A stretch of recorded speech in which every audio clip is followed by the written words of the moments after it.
অসুস্থ হয়ে বিছানায় পড়ে আছে আর তুই তো কোনো কাজও করিস না। এভাবে আর কতদিন অন্ন ধ্বংস করবি? আমি তো চেষ্টা করতেছি মা, এত কষ্ট করে লেখাপড়া করার পরও বেকার থাকতে হচ্ছে। না পাইতেছি কোনো চাকরি আর না পারতেছি কাউকে মুখ দেখাতে। না, এভাবে আর চাকরির আশায় বসে থাকে যাবে না, কিছু না কিছু করতেই হবে। তুমি আমায় ছেড়ে চলে যাচ্ছ হাল্ক? আমি তো বেকার, আমার মতো বেকার কোনো ছেলে তোমাকে ডিজার্ভ করে না। আমি যদি সফল হতে পারি তবে অবশ্যই ফিরে আসব, পারলে অপেক্ষা করি। তুমি অবশ্যই সফল হবে হাল্ক, তোমার উপর আমার বিশ্বাস আছে। রাগ করে তো শহরে চলে আসলাম, এখন দেখি কেউ কাজে নেয় কিনা। ভাই, আমি গ্রাম থেকে আসছি, আপনাদের এখানে একটা কাজ হবে? না ভাই, যান, এখানে কোনো কাজ নেই। ভাই, আপনাদের রেস্টুরেন্টে একটা কাজ হবে? যে কোনো কাজ করতে আমি প্রস্তুত। ঠিক আছে, কিচেনে যাইয়া প্লেট পরিষ্কার কর। আজকে ভাগ্যের পরিহাসের জন্য এরকম কাজ করতে হচ্ছে, তবে আমি সফল হয়ে বৃদ্ধ বাবা মায়ের মুখে হাসি ফুটাবই এবং সাদিয়ার জন্য যোগ্য মানুষ হব। তোর ওই হালকা কবে সফল হবে ওর জন্য অপেক্ষা করে করে কি তুই বুড়ি হইবি? অনেক ভালো একটা সম্বন্ধ আসছে, কোনো কথা বলবি না, চুপচাপ কবুল করে ফেল।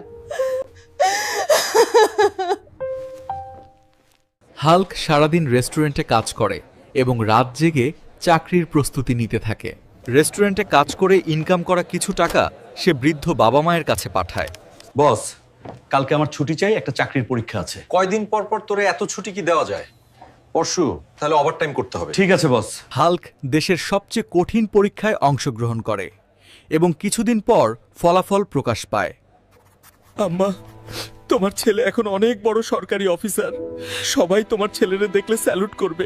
এভাবে 2 বছর কেটে যায়। হাল্ক এখন একজন বড় সরকারি কর্মকর্তা। Driver, Yes, sir. তুমি গাড়ি রেডি করো, আমি গ্রামে যাব। Okay, sir.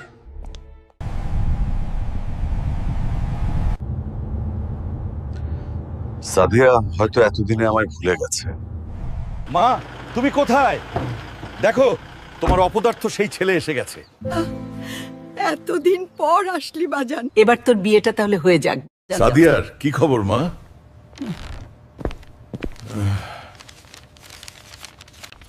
হাল্ক, তোমাকে অভিনন্দন অফিসার হওয়ার জন্য। আমি জানতাম তুমি ঠিক পারবে। আমি তোমার অপেক্ষায় ছিলাম, কিন্তু আমার বাসায় জোর করে আমায় বিয়ে দিয়ে দেয়। তুমি আমায় ভুলে যেও। এজন্য সাদিয়া রাগ করে দুনিয়া ছেড়ে চলে গেছে। না না, এ হতে পারে না।